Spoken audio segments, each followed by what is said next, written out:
Give us a little wave if you can see us in the chat. Apologies there. It looks like it turns out that there was some sort of stream removal service going on in addition to any artifact removal or anything like that. Do give us a little shout if you can let us know if we're live. It sounds like things are going all right. We're getting waves, which is lovely. We're making waves, and conveniently, our players were able to get held just as they finished their mulligans and so on and so forth. Andrei Stratsky down to 6 cards now he's working with, but we decided rather than having them play on through, as it were, we wanted to make sure we could bring you all the magic that we could. So they have not made a single play. We're going to head back down to our feature match area now to check out game 2 between Andrei Stratsky and Lauri Pispa. Let's have a look from our semi-finals here at Grand Prix Prague. There they are. We can see both their faces. You can't see us anymore, which is probably for the best if we're perfectly honest. A little grin there from Andrei Stratsky, as he is now going to be able to see what Lauri Pispa has from the 7-card hand that he kept. 6 cards for Andrei Stratsky, and kind of an interesting 6, Frank.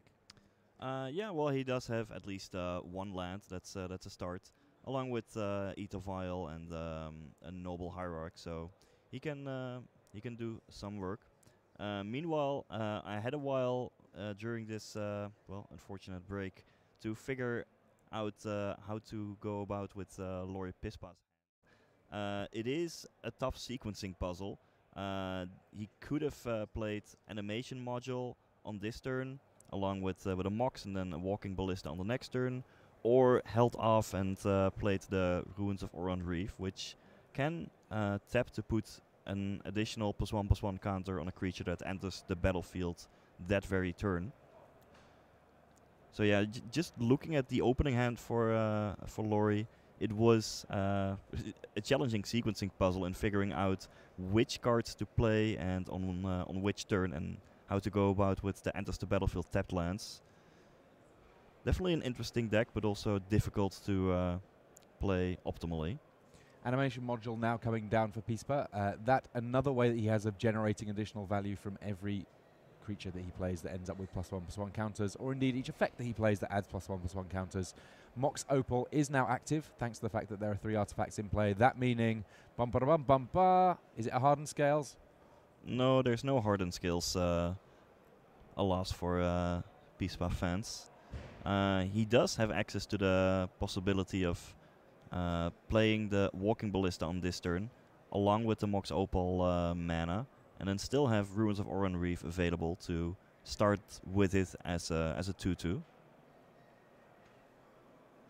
It's kind of an interesting one, because even here, is it better to get the Walking Ballista in play with an extra counter, or to use the Animation Module here to generate an additional servo? So many options for this hand. It's a lot of decisions within just the first 2 turns. But, well, unless you are sure that Andrei has a Pass to Exile in hand, I like just making a bigger Walking Ballista.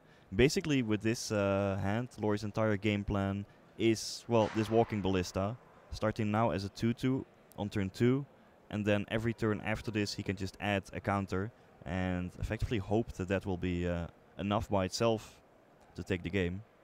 Now, one card I noted in Andrei Stratsky's hand, a card that we talked about a little bit before the break about potential sideboard options, he's brought in Worship. All right. Really intrigued to see how that one plays out, because there is an Inkmoth Nexus, which you highlighted as one of the cards that could potentially stymie a Worship plan. Well, I'll be interested to see if that works out for him. There are absolutely many situations, also the ones that you pointed out with 2 hexproof creatures, where you can rely on the Worship to stay alive. But Walking Ballista, potentially breaking up hexproof, and Inkmoth Nexus are good ways around it. And of course, Animation Module and Inkmoth Nexus interact kind of nicely. If Lauri is able to get 1 poison counter onto Andrei Stratsky, he can gradually ramp that up by paying 3 mana, tapping the Animation Module, and giving Andrei Stratsky more and more poison counters. It's a slow plan, takes a while, but big draw now though from Andrei Stratsky, and one that will mean the Animation Module plan not looking quite as exciting. Hang on, is that Rest in Peace? Yes, I think that is Rest in Peace, not Stony Silence.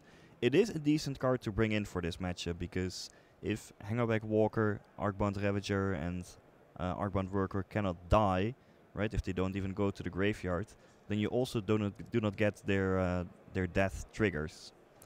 Interesting. Okay, Andrei Stratsky, he's gone deep on his sideboarding here. I kind of like it. Yeah, lots of enchantments being added here. Maybe he just boarded out his collected companies then. No, I believe that there's at least one collected company in his hand as well. All sorts of different varieties of options here being used by Andrei Stratsky. Passes the turn with Ether Vial up with his Supreme Phantom still in play.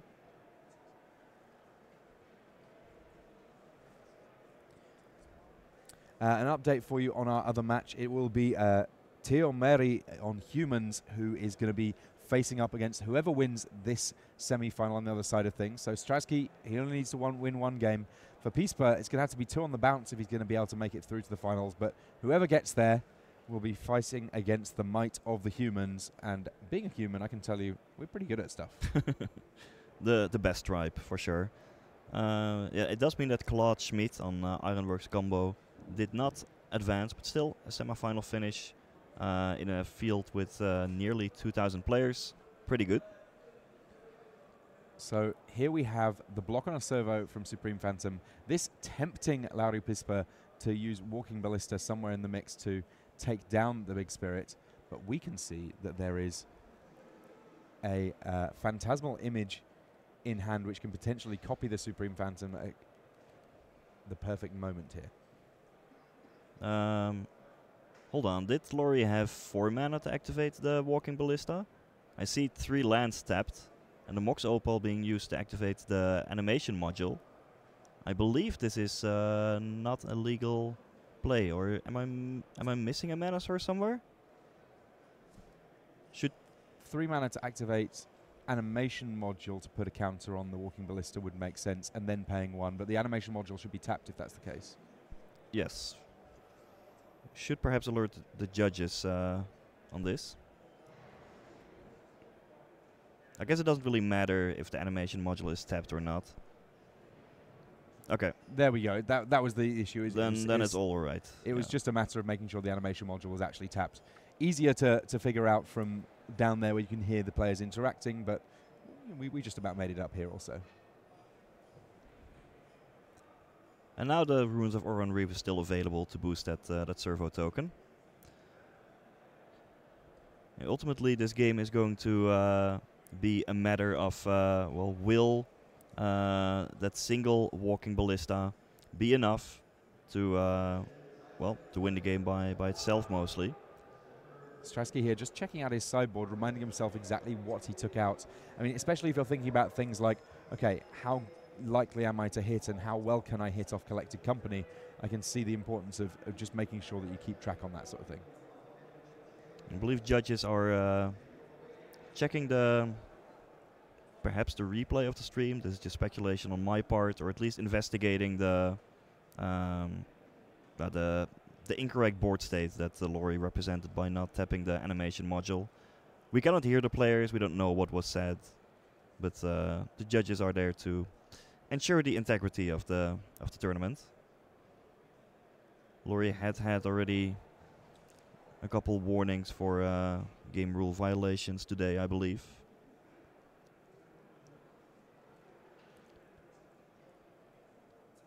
But after this game will progress, that Walking Ballista might actually just be enough by itself to take it down. Rest in Peace doesn't really interact at all with that game plan. And Stratsky's hand, he doesn't seem to have the best ways of well, dealing with a humongous Walking Ballista.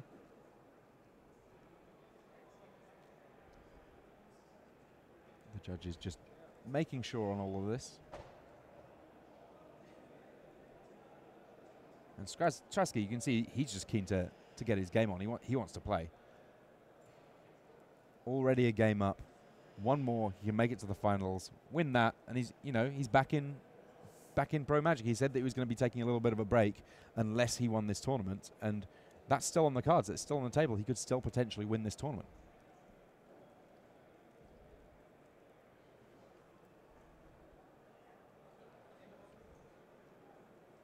And as this judge call is still underway, might as well take a quick look at the Day 2 metagame. The most played deck here was white-blue control in day 2, followed by humans, burn, and Tron. Now, there were 2 human decks in the top 8, indicating that that is going to be one of the best top tier decks in Modern, whereas no white-blue control, Tron, or burn managed to advance. It must be noted, though, Frank, that while looking at the pie chart of all of the decks in day 2, none of those slices of pie were exactly the sort that I would be excited to receive on my plate. Some of them were incredibly thin. The biggest slice, if anything, was the 75 other decks. Yes, I mean, that is just Modern in a nutshell. There's so many viable competitive archetypes that it's nearly impossible to keep track of them all. And I mean, we've seen the craziest decks today, especially in the morning, ranging from an Astral Cornucopia deck that could generate infinite mana and use little seen cards like Core Tapper and Surge Note. Check out the @MagicProTour Twitter if you're curious about that deck list for all the brewers among you. Oh yeah, there have been some nice ones in terms of if you're looking for either new lists or indeed just little innovations for lists. There was kind of a cool one that I saw, a player with Swansong in the sideboard for their Kroklan Ironworks deck as a way of doing all sorts of nifty things against control, forcing through Ironworks that people weren't expecting. Lots of nice little bits of tech that I've seen all over this weekend for people that are really taking a modern format and making sure that it stays fresh and that people are still innovating. Oh, and fresh it has stayed. Just look at these 2 decks over here. Band Spirits wasn't competitive before Supreme Phantom. Hardened Scales, well, I mean, the cards have been around for a while, but it took a long time for people to find the perfect build. Right, apparently there's now an issue with a sleeve. It's all going off in our feature match area here. I don't know what's going on. and Andre is like, well, I just wanted to play some good Magic here. I wanted to take a break from Magic, but not like this. Yeah. Not midway through a game. Big smiles on the faces of both these players, taking it in their stride a little bit, even as we hit the latter stages of this tournament, the dying embers of this tournament, if you will. All right, looks like everything has resolved ultimately. And yeah, the Supreme Phantom gets killed off post-combat. It had already taken 1 damage, and now it takes the remaining couple. Ruins of Oran Reef to put a counter onto that servo token. And that's the end of our turn there from Larry. We get to pass things back to Stratsky. Stratsky on 9 life, looking in a slightly precarious position here in this game too. I can only speculate, but I assume that Pispa has gotten a very stern warning by the judges to really make sure that he does not make any game rule violations or announces his cards erroneously. Cannot do that too often. Noble Hierarch and a pass here from Andrei Stratsky. The door open potentially for Larry Pispa to be able to get something going here. Draws a Steel Overseer. That kind of a nice one in this list. Even if you don't have a Hardened Scales in play, it doesn't take too many artifact creatures in play to generate a lethal force. I mean, it does exactly the same thing as tapping 4 mana in terms of putting counters onto the Walking Ballista. Given that that is still his main game plan, it does contribute nicely to that game plan. All right, so attacks here from Pispa. Not too much in the way of blockers on the other side of things, though there is an Ether Vial. Andrei Stratsky, he's got 2 counts on that Ether Vial. He's got a Phantasmal Image in play, but while there's Walking Ballista on the battlefield, that image is a relatively easy one to get rid of. And Stratsky, he just packs it in. He wants to go to game 3. He had to... I would say that there was almost more sitting around trying to figure out rulings on that game than there was match play, at least on Stratsky's side of things. He's going to be going into game 3, and it looks like he's not too satisfied with the details of his sideboarding. He might be trying to adjust things a little bit in this deciding game. Let's have another look back at these deck lists. These players each adjusting their sideboards a little. Cards that I saw from Andrei Stratsky in that game too, at least in hand, he had Worship, he had Rest in Peace, and while I believe that he had sideboarded out at least 1 copy of Collected Company and at least one Selfless Spirit, I think that there's room for potentially all of those numbers to change as he goes into this deciding game. Yeah, well, the Rest in Peace didn't help Stratsky at all in the previous game, and the Worship was yeah, still there in his hand. Maybe he also saw how the Walking Ballista and or Inkmont Nexus could have gotten around it. That is always a bit of an advantage of playing an under-the-radar deck. Not everyone was ready for Hardened Scales. It's a relatively new addition to the top-tier competitive modern environment. So that sometimes means that opponents are just a bit guessing at first in how to sideboard. And even after just playing one more game and seeing how certain cards perform, well, you can always adjust things for game 3. Another thing might be that, well, Andre gets to play first in game number 3. And when you are in such a spot, you generally want to be a bit more threat dense in order to exploit the fact that you play first and have an edge in the damage race, rather than having too many answers in your deck. And Rest in Peace and Worship do, in a way, count as answers against the opponent's game plan. On the other side of things, let's just have another quick look at Lauri Pispa's list. Now, if Pispa was uncertain about whether or not he wanted Nature's Claim after game 1, I mean, after game 2, he saw another enchantment over and above the Stony Silence, which seems like a slam dunk in this matchup. The Nature's Claim's still looking pretty good. There, I think that we saw a Dismember in hand for Pispa in game 2. Be interested to see whether or not that one stays in for game 3, whether or not there were cards that he just felt like he could easily trim anyway. I would be surprised if he takes out the Dismembers. They seem like one of the better cards to have access to against a deck with Spell Queller and the like. But yeah, if those Nature's Claims weren't in his deck already, then they certainly will be after seeing how Strasky sideboarded. Or at least seeing that single Rest in Peace. That's already some additional information. Yeah, there's a few cards in there that we know are pretty safe. They're there for other matchups, but it's good to see these sideboards that they've got a lot of very flexible cards. When you're building sideboards for Modern, it can feel a little daunting precisely because of that huge pie chart that we were talking about before with all the different slices. Having a sideboard that has things that you can reasonably expect to do things in a lot of matchups is not easy to achieve in this format. No, although many cards have some kind of overlap. There are a lot of strategies in Modern that, for example, rely on the graveyard. Even some of the combo decks like Storm or Crackle Ironworks. There are many decks that rely on artifacts. I mean, you see one here, but even decks like Tron rely on many artifacts. So having Graveyard Hate and Artifact Hate is a good start to any Modern sideboard. Sprinkling in some cards against creature decks. For example, Dismember, that's always a nice one that any color can play, is also a good start. And then, well, you also have the control decks, like the white-blue control deck that we've seen quite a bit over the course of the day.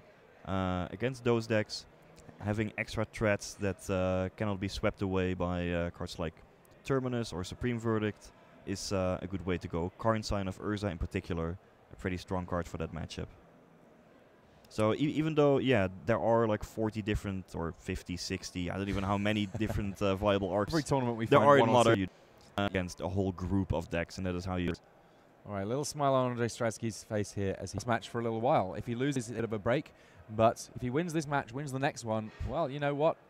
We might see a little bit more of Andre Stratsky in the coming weeks and months. Looks like a pretty decent hand for Stratsky here. He's got a couple of lands. He's got an early Ether Vial. He's going to be able to get things going fairly well there. On the other side of things, there is a Hardened Scales in hand there, but I'm not quite sure how many lands I can see for Lauri Pispa here. Well, there's at least one. I think I also spot a Mox Opal. So he should have some mana sources and also the colored mana to play Hardened Scales. So that looks like a keep to me. In which case, let's hope we get some good games in. Okay, Ether Vial on turn 1 here, off just a basic forest for Andre Stratsky. Lauri picks up a land, which is probably what he was hoping for the most, given that his original opening hand was a bit land light. And now, well, we start with the sequencing puzzle. Do you go for Forest Hardened Scales, or maybe get a tap land on the battlefield already? You also have to plan out the next turn between Mox Opal. You have to ensure you get to Metalcraft. It's a puzzle, for sure. Yeah, Ruins of Oran Reef while it definitely has utility, I'm struggling to figure out exactly how good it is when it does come into play tapped. And Stony Silence, yes, it's a big old nombo with that Ether Vial, but I don't think that Andre Stratsky's going to mind. No, not at all. I mean, Ether Vial is a card that he doesn't need necessarily, whereas Stony Silence basically shuts down the entire deck of Laurie Pispa. Yeah, he can have as many hardened skills as he likes, but when you cannot actually activate Steel Overseer, Arcbound Ravager, Walking Ballista, and so on, it is not going to do as much damage. Now, Animation Module, it has an activated ability and a triggered ability. The triggered ability will still be live with Stony Silence in play. Correct. Just like the triggered ability on Ether Vial, you will still be able to put a counter on it, which Stratsky does, realizing that Pispa might have a Nature's Claim in hand. Yeah, if you're Laurie Pispa here, well, the pickup is a Nature's Claim. We definitely have a game on our hands here. That's a big draw. That's exactly what Pispa was hoping for. That will allow him to get out of the Stony Silence lock. And he won't even really be especially set back here, because thus far he's not played anything that is too adversely affected by the Stony Silence. In the early turns of this game, he's pretty much doing what he would have been doing anyway. It also means that his Mox Opal will be live after this. Might as well fire off this Nature's Claim now while the shields are down. Actually has 2 copies of Nature's Claim in hand. So definitely came prepared here. Yes, Stratsky gets to gain a little bit of life, but I'm sure they would much rather have just kept in play that powerful enchantment. Isn't the other green card an Ancient Stirrings? Oh, sorry, my apologies, yes. They all look alike. Here's the Arcbound Worker coming to play with 2 counters, and indeed meaning that this Mox Opal will tap for mana now. Also triggers the Animation Module, which, when a counter is put on one of your creatures, allows you to make a 1/1 servo for 1 mana. Those servos won't be doing much of chump blocking duty against the Spirits deck, which is filled with flyers, but still, free value. And of course, that Ruins of Oran Reef, it's going to tap to put 2 counters on one of these creatures. Strong temptation to put it on the Worker, because it's the one that has modular and can start throwing around its tokens wherever you want. Though I guess maybe diversifying a little bit, having a 2/2 and a 3/3 might be better. We'll see in just a moment. If Pispa expects that Stratsky has specifically passed to Exile, then putting the counter on the servo would have been better. But actually he goes for Dismember instead. Deal with that Drogskull Captain before potentially there are multiple things in play. And we see there Selfless Spirit coming down with the Ether Vial. It would not have been able to help that Drogskull Captain. It can grant indestructibility, but that does nothing against the negative power and toughness that Dismember can dish out. If Stratsky had a Rattle Chains, or perhaps even a Phantasmal Image that he could flash in play with Ether Vial in response, that would have been super huge. But instead it's just a Selfless Spirit, which, well, it is a clock, but not one that Laurie Pispa could not deal with. Stratsky is also currently sitting with 2 Collected Companies in hand and only 3 lands on the table. Also passed to Exile, so that Ether Vial in his hand is, or on the board, is effectively useless at this point. Maybe Stratsky even wants to pad to Exile his own Selfless Spirit to guarantee a 4th land, but that's probably too much of a desperation move.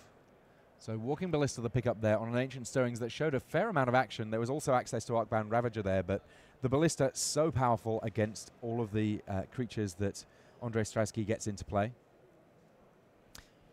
At least with the Walking Ballista, if Stratsky has a pass to Exile to deal with it, you get to ping the Selfless Spirit in response and just buy additional time to stay alive. Laurie Pispa figuring out what to do here. Obviously, Stratsky knows about the Walking Ballista that's coming along here. The Ballista can come out pretty substantial in size here. I mean, Pispa doesn't know what Stratsky has in hand. He might be thinking about, well, it could be Spell Queller, all kinds of creatures I have to play around. If he has Spell Queller, then how do I want to play this? If he doesn't, how should I do it? So this is an activation of animation module, and in response, Arcbound Worker is getting Path to Exiled here. And I think the thought process for Pispa is revolving largely around the threat of Spell Queller, not willing to just add the Walking Ballista to the battlefield and have it countered. Instead, just sinking his mana into a different threat.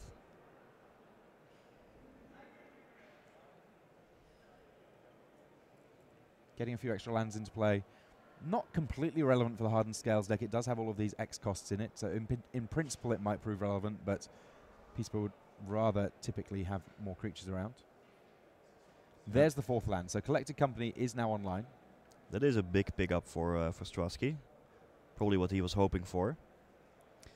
Question is, does he want to play Collected Company right now on his own turn, in the hope of getting a Supreme Phantom or maybe a Drogskol Captain to boost the Self to Spirit, or to save it with the possibility of finding a Spell Queller in his top 6 so that he can counter a threatening card for Pispa.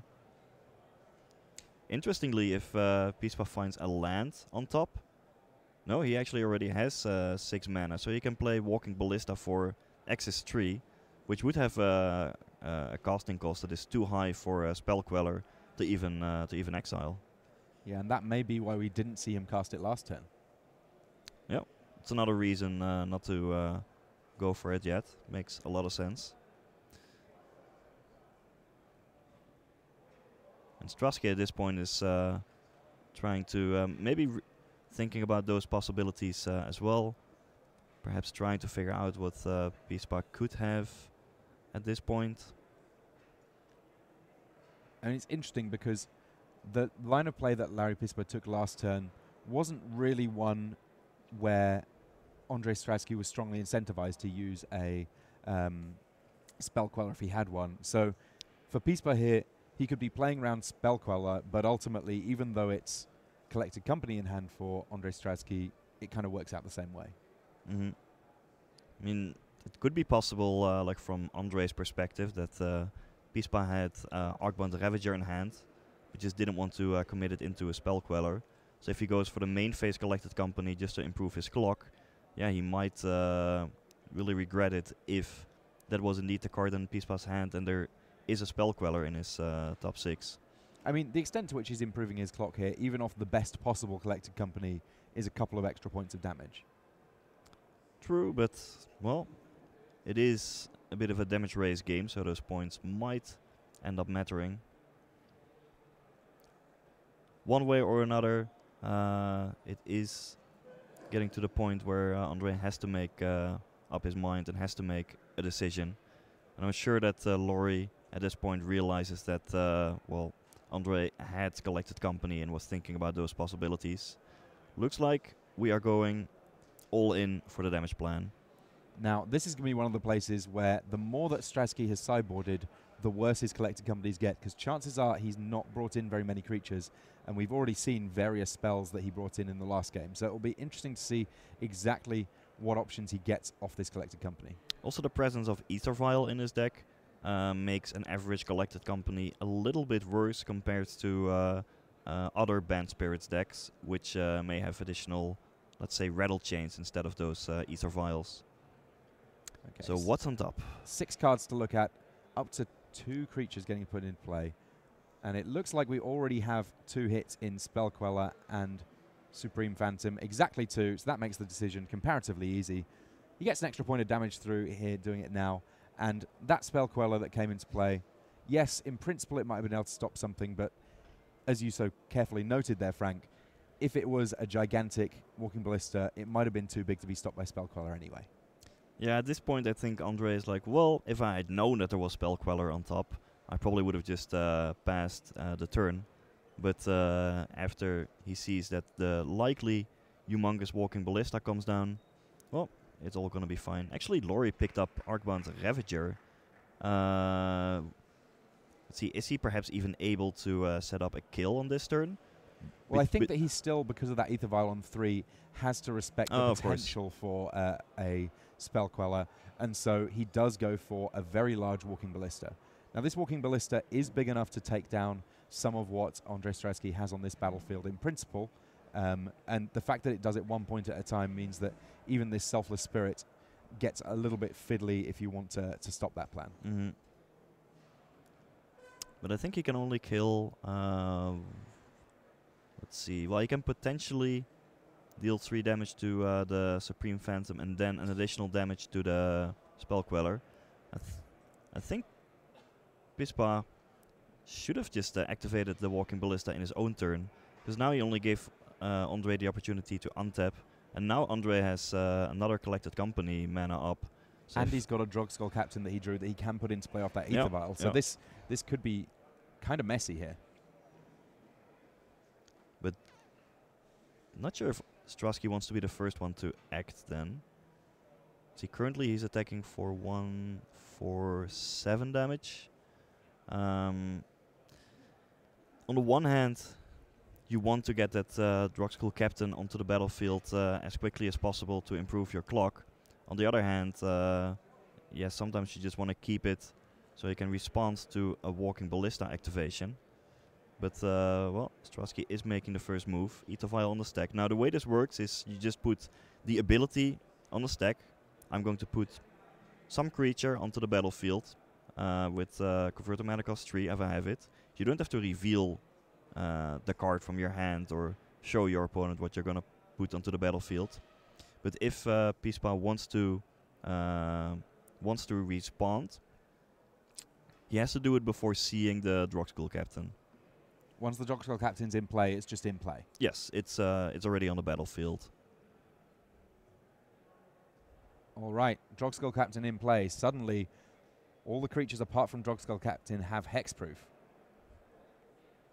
So it's still not lethal, I believe. We got this 4 should coming be from 10 Spell power, Queller, right? 8, 9, yes, 10 coming through.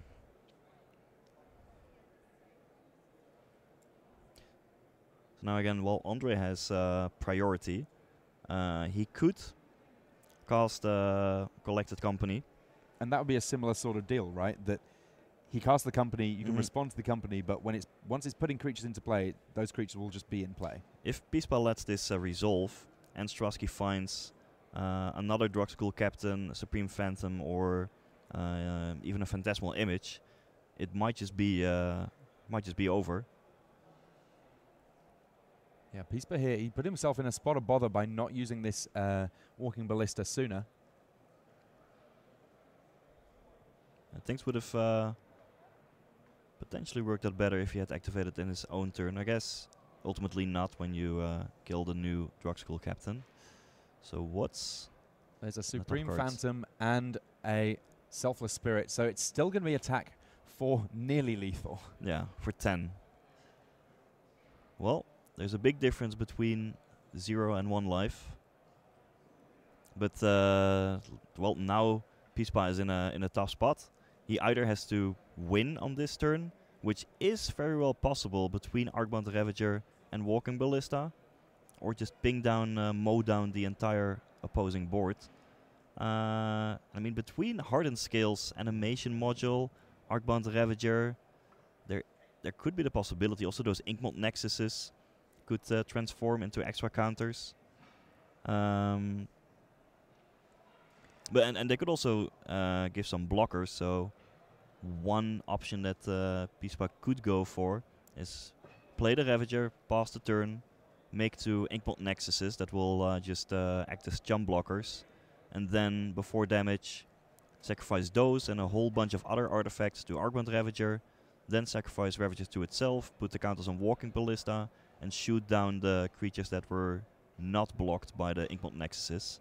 I'm pretty sure that at least he can survive that way, although it is a bit of a puzzle. Better get your calculators out over here. This is the kind of magic you live for, right, Frank?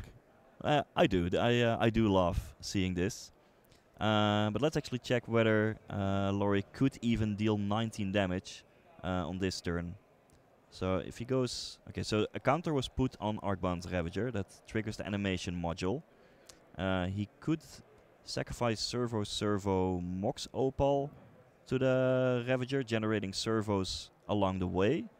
So that means that the Ravager goes up to 8. This is really a Magic the Puzzling situation. Then, let's see, animate an Ink Moth. Sacrifice all those servos. Man, I lost count. It's close, actually. There's 1, 2, 3, 4, 5, 6, 7, 8, 9, 10, 11, 12, 13, 14, 15, 16, 17. It's it's really close. And Laurie has to figure all this out in advance before committing to a play. So he's put extra counters on with this Ruins of Oran Reef, which means that in principle he can now activate animation module again. I think he can get there if I counted correctly. But let me double check this, because this is just way too way too difficult. So he sacrifices a servo to put a counter on Ravager. Taps a mana to make an additional servo with animation module. Can tap Mox Opal and Inkblot Nexus to effectively do that once more. Well, we'll just see. We'll just let Laurie Pispa do it, but I think he has enough. So he's generating counters, which is in turn generating servos. The servos are in turn generating more counters.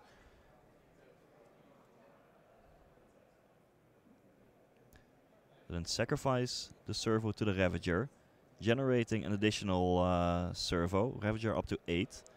Do it again. Tap that final mana source. Ravager up to 10. Sacrifice the new servo. Sacrifice the existing servo. Sacrifice animation module up to 16. And then you sacrifice Ravager to itself, which will put 17 counters onto the ballista. Is he one off? Maybe I even miscounted here.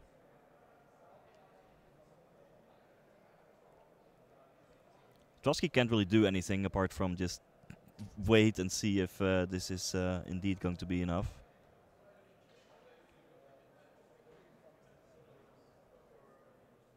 Yeah, Larry Pispa doing sort of some half tapping of mana there, just as he's sort of figuring out what's going on. 12, 14, 16. Oh yeah, there's still the Mox Opal. That's what I missed the second time I counted. So that should be enough.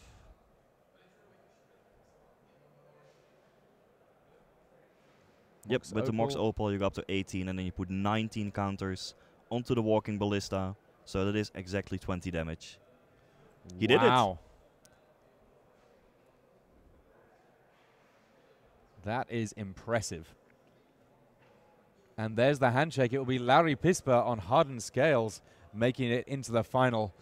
Wowza. That was incredibly close. And Andrei Stradsky looking a little dejected there because it seemed so close to him being able to get there. He couldn't quite find the last points of damage that he needed. Yeah, 1 life. Yeah, huge, huge difference there. And ultimately, it's going to be hardened scales in the hands of Larry Pispa. And on the other side of things, we haven't really had a chance to see very much from him at all in this top 8.